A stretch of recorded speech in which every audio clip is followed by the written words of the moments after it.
So, the world of guitars, or even the world in general, is changing rapidly. There are significant mega trends that are happening that are affecting all of us, affecting our lives, but also affecting this little hobby of ours. And today I'm going to get into three major mega trends that will transform not only the future of guitar, but may already be affecting you right now. Hi everyone, welcome back to the Ministry of Guitar. My name is Utkarsh Mohan. I'm coming to you from Singapore. As always, if you like what I'm doing, please do like, subscribe, and share. And the other thing that you can do if you like this particular channel and you like the blend of, economics, geopolitics, business, history, I also do a podcast which is kind of expounding on the same. And particularly for this episode, because I will be talking about three mega trends that affect guitar, a lot of that you will see rooted in the second podcast episode. And for the first podcast episode, everybody who jumped over from the Ministry of Guitar to the podcast, thank you. Okay, so let's get into it. There is no doubt that the 20th and especially the 21st century have been having significant change. There's so much happening every day that it's difficult to keep track. So what I wanted to do was take a step back and talk about three major trends that kind of underline a lot of things that are happening. And they will affect the guitar market, they will affect the guitar industry, and they're already affecting it. Some of them have started, some of them will become bigger later. So there are three of them, and I'm going to get into each. Mega trend number one, luxurification. Not sure if that's a word, but I'm going to take it. I'm going to coin it if it doesn't exist. Now, let's understand what I mean when I say this word, luxurification. And for that, we need to step outside the world of guitars. So if you look at other industries, just take cars, I keep taking cars. Almost all the cars that you can buy today, they are perfectly functional. They do the job. They're all reliable. It's not that more expensive cars are more reliable than less expensive cars. On the contrary, often rather inexpensive cars are more reliable. Right? You can get 7-year warranties, 10-year warranties on some of the cheaper cars as well. So how companies get customers to pay more is through brand value, that it's a luxury brand, it's a BMW, it's a Mercedes, it's whatever, or through quote unquote luxury features, feel good features, say leather seats or whatever else it might be. Right? It's not adding any functionality, but it's a luxury feature. Now, if you compare this to the guitar market is not really like that, because what you definitely have between an affordable guitar and an expensive premium guitar is, beyond the features, there is also an element of functionality and reliability. A more expensive guitar is generally slightly more functional and much more reliable than a cheaper guitar, right? If you just take fretwork, for example, it's much better on a more expensive guitar. The electronics are a lot more reliable, the wiring, right? Everything is a lot more reliable on a more expensive guitar. So you are actually paying for a little bit of functionality and reliability on a more expensive guitar. Now, what's happening on the guitar market, as I'm sure you have noticed, is that more affordable guitars are getting a lot more functional and reliable. I keep calling out PRS SE, so bear with me because you guys may think that I just love PRS. I do, but I just keep coming to them because I know them well and they're a good example of this. Their SE models now are getting to a point where, functionally speaking, they have great fretwork, the wiring is much better than it used to be, the overall fit and finish, everything is much better than it used to be. I'm not saying that they are as good as a Core USA, but functionally and in terms of reliability, they're pretty much, you are not buying the Core USA for functionality and reliability anymore.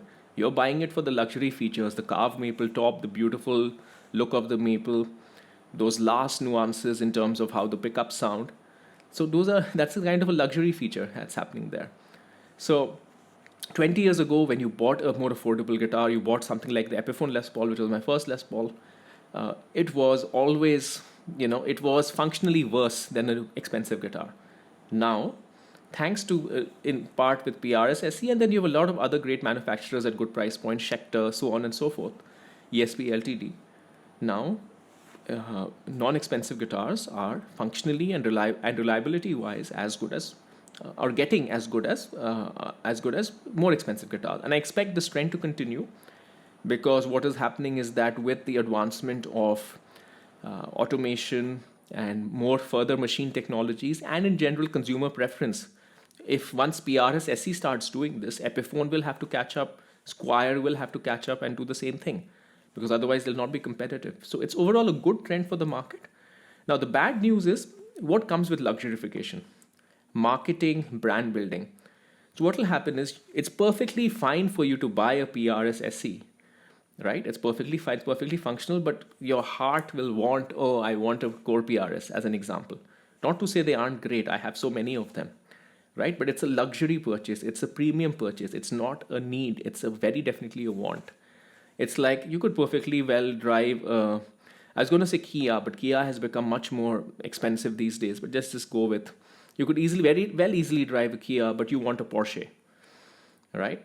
As an example, right? Just to get from A to B. I know some Porsches have speed and everything, and today actually, if you look at the electric cars, you can get pretty much a lot of speed and acceleration, even with cheaper brands like Hyundai or Kia. But you still want a Porsche. You can get a Hyundai Ioniq hybrid, but you want a Porsche, I don't know, Taycan or something. I'm just talking about an Ioniq is electric car, sorry. Hyundai Ioniq electric car, you can get a Porsche Taycan, you'll want a Porsche Taycan electric. So that's the point. Though you will start getting everything at a much more affordable price point, you will still want the more expensive thing, because that's human nature, to want something a bit more premium, a bit more exclusive. Mega trend number 2, globalization. Let's talk about this, and this is actually 2 mega trends in one. It is the globalization of guitar manufacturing and the globalization of guitar preferences. Now, globalization of guitar manufacturing. I've talked a little bit about this in previous videos, but what's essentially happening is that your non-USA, the non-USA manufacturing sites, whether it is Korea, whether it is Indonesia, whether it is Japan. Japan is a bad example because the yen is depreciating, so let's ignore that for a second. We'll come back to it in a different video. But in general, what is happening is that what is called the global south, which is quote unquote the former third world, places like India, Indonesia,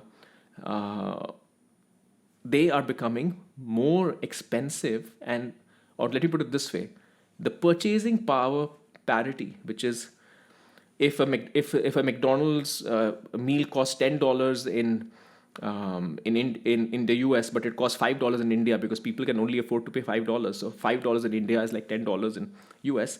That gap is reducing because these countries are becoming a lot more prosperous.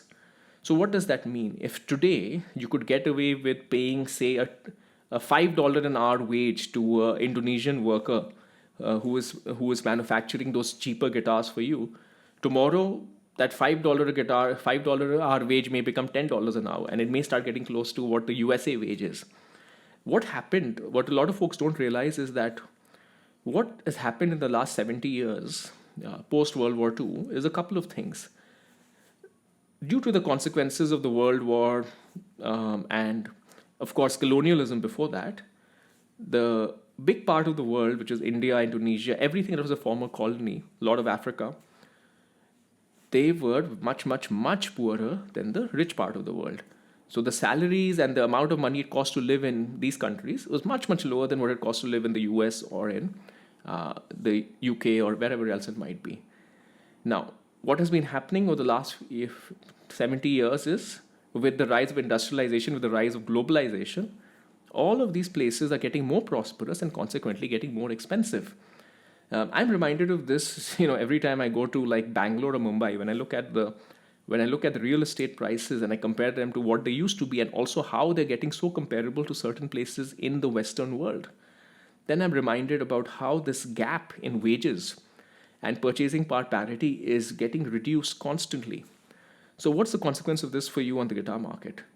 That $100 guitar that you can buy just because you felt like it, that $150 guitar you want to buy, the little cheap thing, they're not going to be that cheap anymore, because the super cheap wages that enabled it are not going to exist anymore, because all these super cheap manufacturing countries are going to become more expensive.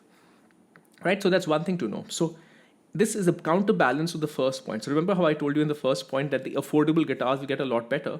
Well, thank God they get a lot better, because they're going to get a hell of a lot less affordable. right? So that's one thing. So overall, I see inflation coming for the guitar market because the cheap wages that enabled the super cheap guitars that you can buy in the Western world today. And again, I keep saying super cheap. I'm talking about this from a first world perspective. These guitars are not cheap for someone who's actually working in the third world, right? Who's actually making these guitars, the average person. The person making these guitars, for him, it's hours and hours of labor, him or her. It's not a cheap guitar. But for the Western world, or rather the first world, because even Singapore is not in the West, but it's very much in the first world, these super cheap guitars for you are not going to exist anymore. So that's one thing to know. The second thing to know is the globalization of taste. Now, what has happened due to the internet is that we've become much more of a common community. A 25-year-old in India may have more in common with a 25-year-old in, say, Texas versus their 70-year-old grandma, as an example, in terms of the kind of music they listen to, the kind of cultural pop icons they have. I've talked about this in the past. Look at how big Taylor Swift is in Asia. That's just one example. So the tastes which were very much driven by a certain part of the world, whatever was happening with the music industry in, say, the US, that's going to change, which is why today you see bands like BTS and a lot of K-pop, right? That is influencing culture, that is influencing music, and that is ultimately going to influence the guitar industry as well. So the traditional rock and roll, which I love, but the traditional rock and roll iconography and the traditional rock and roll marketing that we know today is going to dramatically change as we move over the next few years. Which brings me to my next point. Mega trend number 3, the millennial-ization of the guitar industry. Now, let's be clear. There has been one dominant generation when it comes to guitars.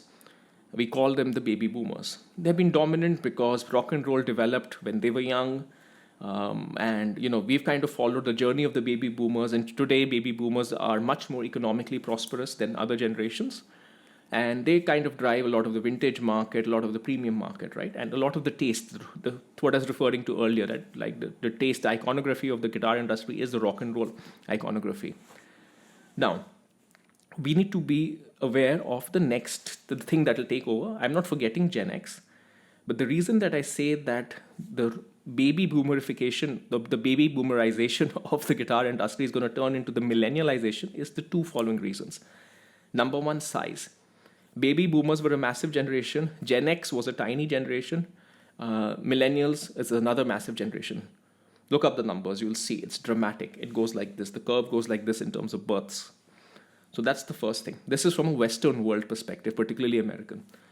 The second thing, which I'm sure a lot of you may not completely appreciate, is how the millennials of this part of the world, India, Indonesia, the global south, all right, they are in a sense the baby boomers of their countries. And the reason they're the baby boomers of their countries is, one, they are a massive generation, but beyond that, the kind of economic prosperity that this group is experiencing in terms of versus their parents. See, what was the big thing with the baby boomers? Their parents, the greatest generation, did not have a great amount of economic prosperity. They had the wars and stuff like that. They had normal lives. And the baby boomers, they were very idealistic. They had the 60s and everything. They did whatever. Then they made money. I'm talking in general. I'm not talking about every person, but I'm talking as a generation. Then they started accumulating wealth in the 80s. All the Reagan-esque economics that kind of enabled big business, etc. And they've really kept on accumulating wealth. So if you look at the wealth that baby boomers have now, it's dramatic compared to the generation before them. That same thing is happening right now with millennials of the global south, from whichever country that you can think of. And I keep saying India because that's where I'm from, but you can see it. You saw it in China, Indonesia. I'm not that well versed with Latin America, so I can't say. And Africa, of course, has a long way to go, but it's, of course, growing very, very fast as well. So the consequence is that this cohort, so in the Western world, millennials are a massive population, plus now they're joined by the millennials of the non-Western world, the global south, and they are pretty interested in guitar. I will make a separate video at a different time about how big guitar and rock and roll is in this part of the world, right? I've alluded it to sometime in my other videos. So it's not that these folks don't care about it. It's not like millennials don't care about guitar. They do. They love it. I mean, I'm a millennial. My generation and people 5 to 10 years younger than me and the people 5 to 10 years older than me from my country, Uh, Rock and roll guitar is massive. Right, so then you will see this huge cohort. They have different tastes versus baby boomers. They have a different life experience. They're a little bit more diverse versus baby boomers because they're not only from one particular part of the world. And this is going to be the next dominant force. How exactly it'll impact the guitar industry is anyone's guess. We can make some educated guesses. These folks are a lot more into, say, popular culture in a different way, right? Think of brands like Supreme. Supreme is just a shirt with a damn logo on it, yet it commands a huge price because it's limited edition. So those are these little quirks which I find quite weird, even though I'm a millennial myself. But maybe that affects the guitar industry. Maybe it links back to the luxury-ification, right? Because all guitars are going to work. Now it is these small differences that are going to make a difference. And that's what people are going to pay for. So we'll see. So that's it. Those are the 3 mega trends. Let me know what you think. Does it make sense to you? Let me know if I missed anything else. And I'll see you next time.